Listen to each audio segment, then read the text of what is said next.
बेटा last video में हमने चैप्टर नंबर 3 के क्वेश्चन नंबर 1, 2, 3 और 4 किए थे।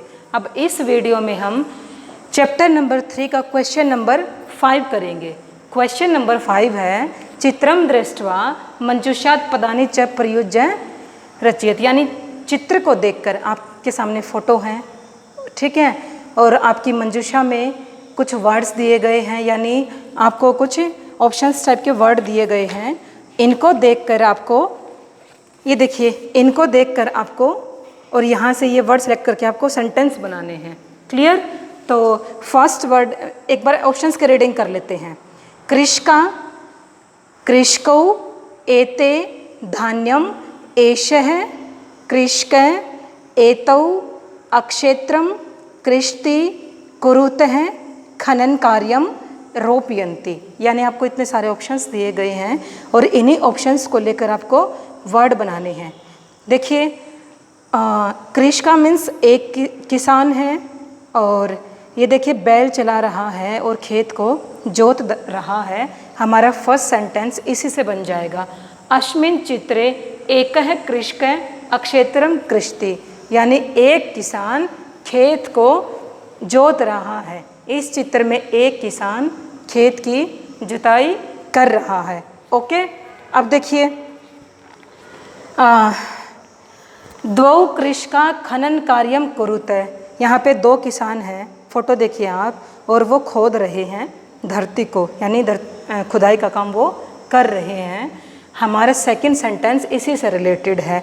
यहाँ हम कृष का वर्ड यूज़ करेंगे, फर्स्ट वर्ड ही है, और द्वौ यूज़ करेंगे क्योंकि दो किसान हैं इसमें और वो खोदने का कार्य कर रहे हैं, यानी द्वौ कृषका खनन कार्यम कुरुतः, दो किसान खोदने का कार्य कर रहे हैं। फर्स्ट पिक्चर से हमने फर्स्ट सेंटेंस बनाया है, अस्मिन् चित्रे एकः कृषकः क्षेत्रम कृषति, एक किसान जो है खेत को जोत रहा है। सेकंड हमने सेकंड पिक्चर को लेकर बनाया है, वहाँ पर दो किसान जो है खुदाई का कार्य कर रहे हैं।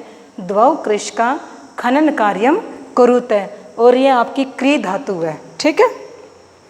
आगे देखिए, थर्ड पिक्चर है, इसमें किसान जो हैं वो यानी पौधे लगाने का काम कर रहे हैं, खेत में कुछ वो बो रहे हैं। तो इसी को लेकर हम अपना थर्ड सेंटेंस बनाएंगे, ठीक है।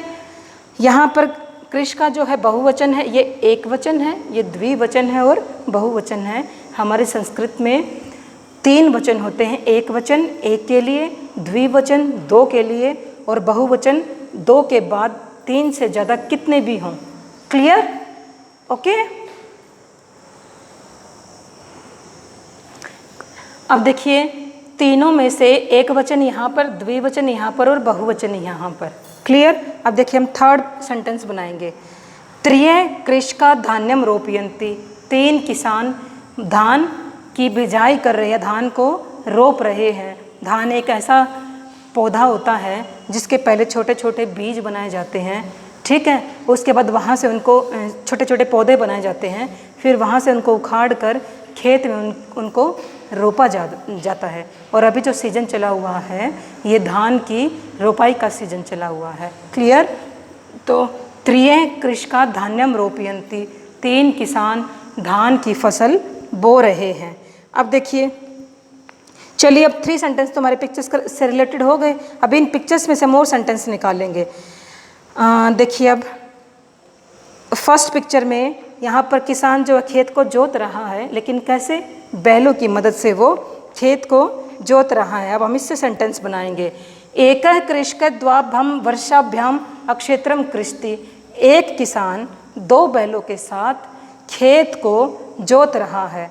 एक किसान है, दो बैल हैं, वो उनके साथ खेत को जोत रहा है। क्लियर? अब देखिए सेकंड पिक्चर। एतौ कृषकौ खनित्राभ्याम खनन कार्यम कुरुते, यानी ये जो किसान हैं ये खोदने का काम कर रहे हैं, खुदाई कर रहे हैं। किससे खोद रहे हैं? किससे खोद रहे हैं? खनित्राभ्याम, यानी कुदाल से वो खोद रहे हैं। दो किसान, ये जो किसान हैं ये कुदाल के साथ खुदाई का काम कर रहे हैं। क्लियर? और लास्ट देखिए, एते कृषका षट् हस्ताभ्याम धान्यम रोपयन्ति, बड़ा डिफरेंट सेंटेंस है। ये जो किसान है, ये अपने तीन किसान हैं, 6 हाथों के साथ धान को रोप रहे हैं, धान की बिजाई कर रहे हैं। और इस चैप्टर का जो हमारा मेन जो पर्पज़ है वो काउंटिंग सिखाना है, इसलिए यहाँ पर देखिए डिफरेंट काउंटिंग्स वर्ड यूज़ किए गए हैं। एक है द्वौ, त्रिया, द्वाभ्याम, ठीक है, षट, ऐसे यहाँ पर डिफरेंट काउंटिंग वर्ड्स को इन्होंने यूज़ किया हुआ है। क्लियर? यहाँ तक सबको क्लियर हो गया? नेक्स्ट क्वेश्चन स्टार्ट करें। अगर किसी को कोई डाउट है तो आप कमेंट बॉक्स में मेरे से पूछ सकते हैं। चलिए उसके बाद क्वेश्चन नंबर 6 करेंगे। क्वेश्चन नंबर 6 है, अपनी बुक्स ओपन कीजिए। क्वेश्चन नंबर 6 है, अधोलिखितान समयवाचकान अंकान पदेषु लिखते, यानी आपको टाइम दिया गया है, ठीक है, टाइम आपको अंकों में दिया गया है, उसी टाइम को आपको संस्कृत शब्दों में लिखना है। ये जो टॉपिक है आपके लिए नया है और इस टॉपिक पे हम बहुत ज़्यादा डिटेल में ग्रामर में पढ़ेंगे। अभी मैं आपको समय लेखन के बारे में समझाती हूँ। क्लियर? समय लेखन देखिए, संस्कृत में जो समय होता है वो जैसे हिंदी में होता है सेम होता है, लेकिन यहाँ आपको संस्कृत वर्ड यूज़ करने हैं। और समय लेखन यदि आपको करना है तो पहले आपको समय को हिंदी में ट्रांसलेट करना है। अगर आप उसको इंग्लिश में ट्रांसलेट करेंगे आप समय लेखन नहीं कर पाएंगे, क्योंकि समय लेखन में मान लो आपको 12:30 लिखना है, 12:30 आप कैसे लिखेंगे? उसको नहीं लिख पाएंगे। लेकिन अगर आप 12:30 बजे बोलते हैं तो आप अगर उसको हिंदी में बोलते हैं 12:30, तो आप उससे फट से उसे आप संस्कृत में ट्रांसलेट कर पाएंगे। पहले एक बार आप मेरे साथ देखिए, समय वाचकान अंकान पदेशु लिखता है, यानी समय बताने वाले आपको अंक जो हैं वो दिए गए हैं और वही उसी से आपको लिखना है। अब देखिए 10:30 से कैसे लिखेंगे? लिखा ही नहीं जाएगा। 10:30 तो आप लिख देना 10 और डॉट लगा के लिख देना 30, ये समय हुआ ही नहीं है। अब देखिए कैसे करना है। 10:30 हमारे हिंदी में होगा 10:30। अब देखिए साढ़े क्या होता है? ये हमारा समय है। अब इसको हम 4 पार्ट में डिवाइड करते हैं, 15 मिनट्स, 15 मिनट्स, 15 मिनट्स, 15 मिनट्स। ये जो 15 मिनट्स यानी ये समय लेखन के 1 घंटे का चौथा हिस्सा है। इसको, इस चौथे हिस्से को हम बोलते हैं पाद। क्या बोलेंगे? पाद, ठीक है। और यहाँ ये जो है चौथा हिस्सा है, इसको हम हिंदी में बोलते हैं सवा। उस सवा का जो स है उसको हम यहाँ ऐड करेंगे तो ये बन गया सपाद। क्लियर? अब नेक्स्ट 15 मिनट्स को अगर हम काउंट करेंगे तो हमारा आधा बन जाएगा, ठीक है।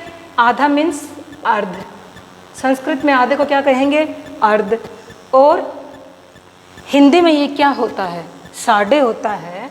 उस साढ़े के श को हम इस अर्ध में ऐड करेंगे। ऐड करने के बाद इसका जो अ है और इसका जो अ है, दोनों अ मिलकर आ बनाएंगे और ये बन गया शार्द। क्या बन गया? शार्द।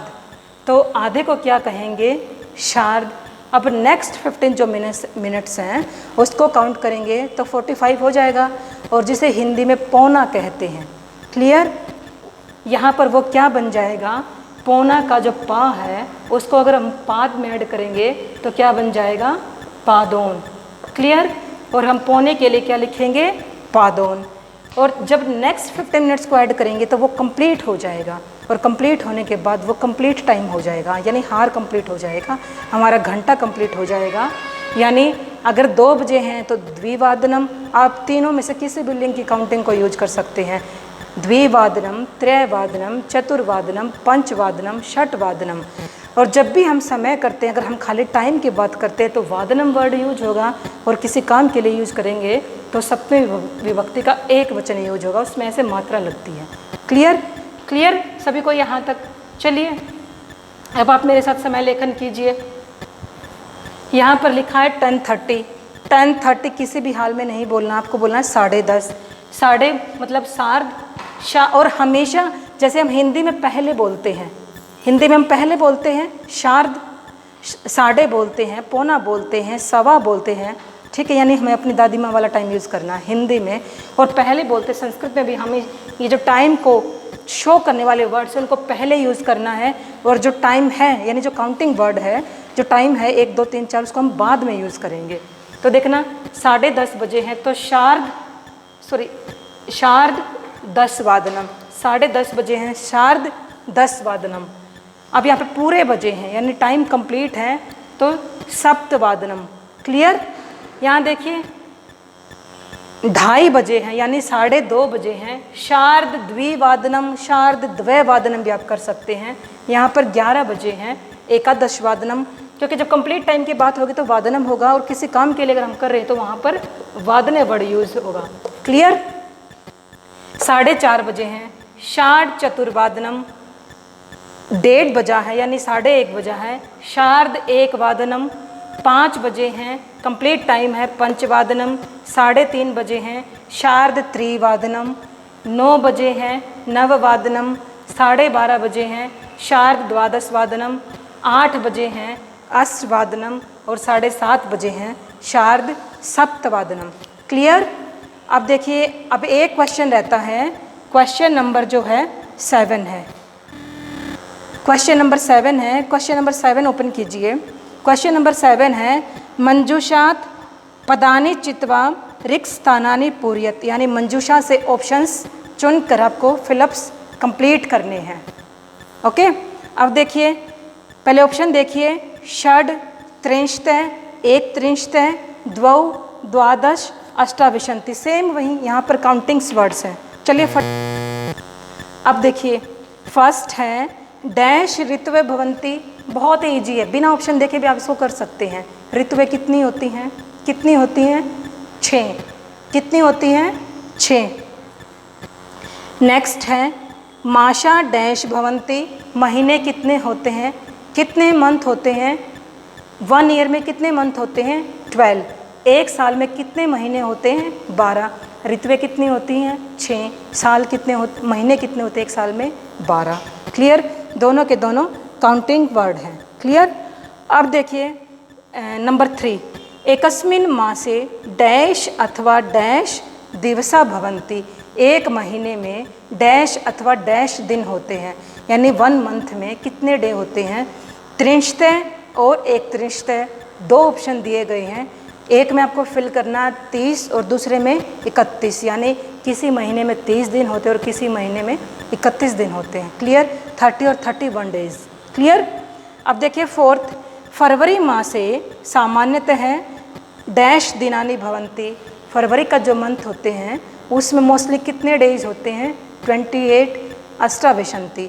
फरवरी में 28 दिन होते हैं, सिर्फ जो लीप ईयर होता है जो 4 साल के बाद आता है उसमें 29 या 29 दिन होते हैं। क्लियर? लास्ट देखिए मम शरीरे डैश हस्तौस्थ है, मेरे शरीर में कितने हाथ हैं? बहुत सिंपल, आपके बॉडी पे कितने हैंड्स हैं? 2। कितने हैं? 2। तो क्या आंसर रहेगा? द्वौ। एक बार फिर से मैच करो। षड ऋतुवे भवंती, ऋतुवें 6 होती हैं। माशा द्वादश भवंती, महीने 12 होते हैं। ठीक है?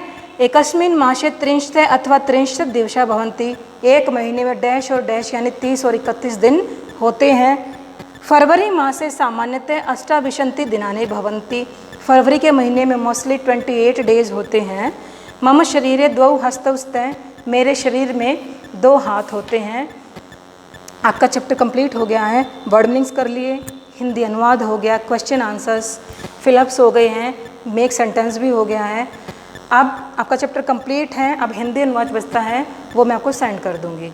और चैप्टर के रिगार्डिंग यदि आपको कोई डाउट है बेटा आप मेरे से पूछ सकते हैं। ओके, नेक्स्ट वीडियो में हम नेक्स्ट चैप्टर के साथ फिर हाजिर होंगे। Okay, bye bye.